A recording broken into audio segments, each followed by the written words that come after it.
How y'all doing? I'm sitting here with Mr. Keishan Scott, 15-year-old, going on 16, and he's already written 2 books.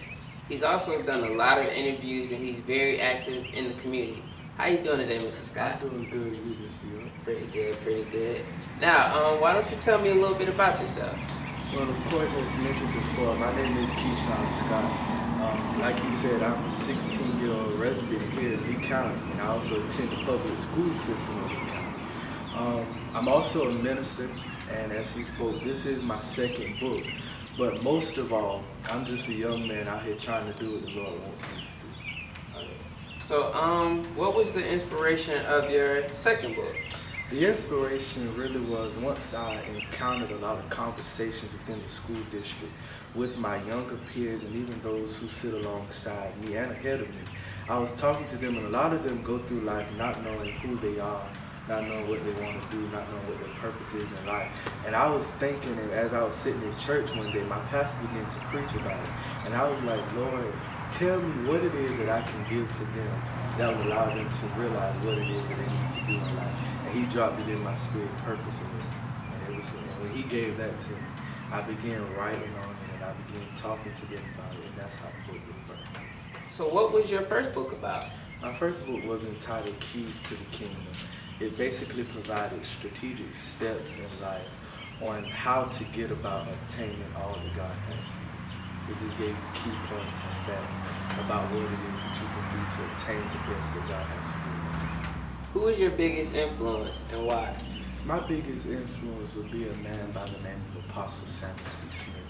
He was a man that stepped into my life at a very young age.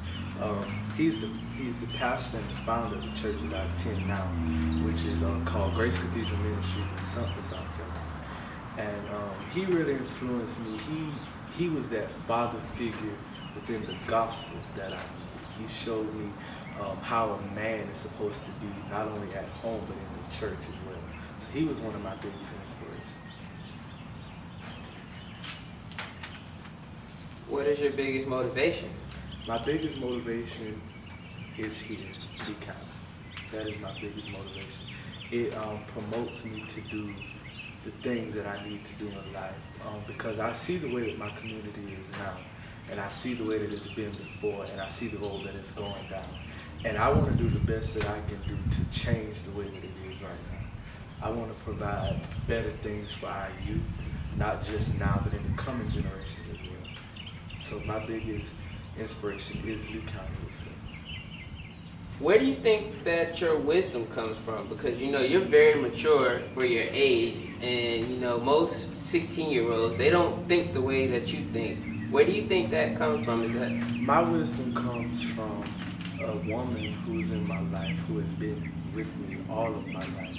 I'm very blessed and fortunate enough to have a great grandmother who is 100 years old. So I sit and I talk with her. In fact, this September she'll be 101. I sit and I talk with her a lot, as I've done in the past and also now.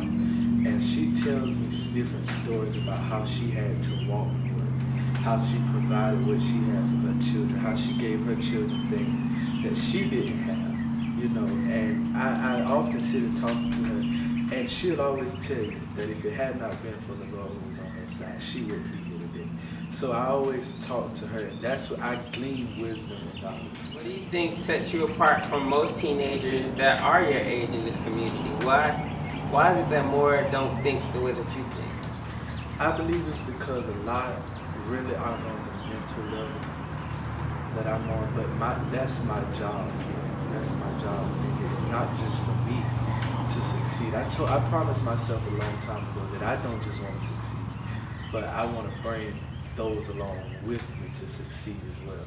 Because it does no good for me to say I'm a proud product of Lee County and no one else can say it behind me. But it's all about us working together and coming together and cultivating the dream together and making it work.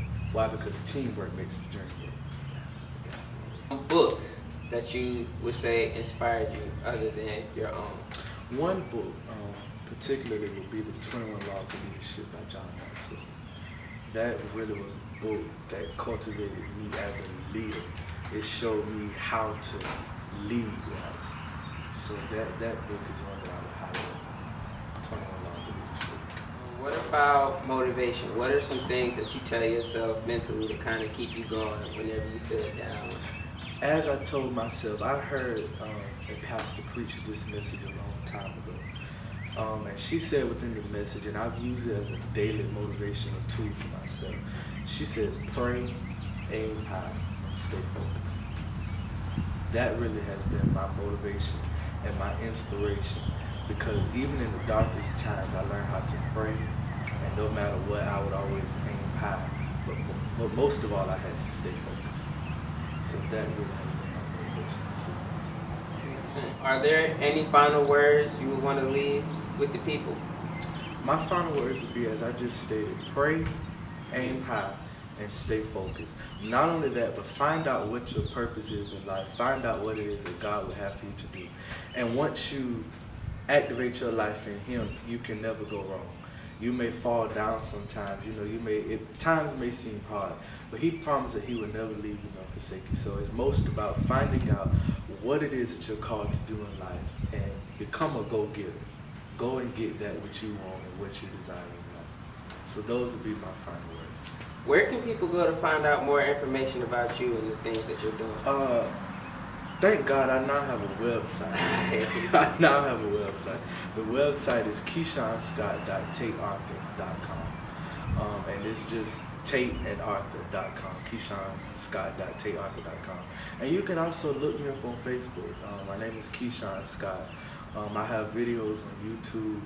The book is available anywhere books are being sold, so you can go there and request the book.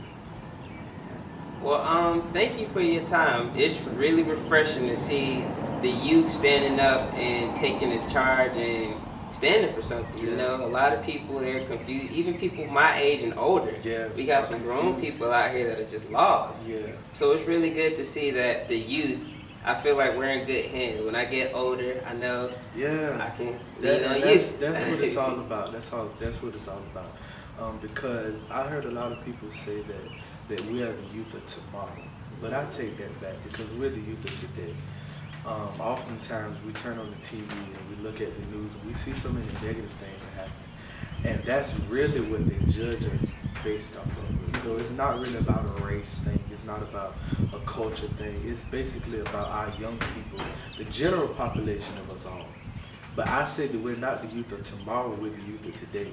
So my charge to the young people everywhere that I go, no matter what I may see, no matter what, I may be encountering them, I tell them to stand up. Don't be afraid to stick out or be different. Because like the famous quote says, if you don't stand for anything, if you don't stand for something, you'll fall for anything. So we have to stand for something. And we got to know, it's most important to know who you are and stand for your identity. Thank you for your time, Mr. Scott. Yes, appreciate it. I really appreciate it.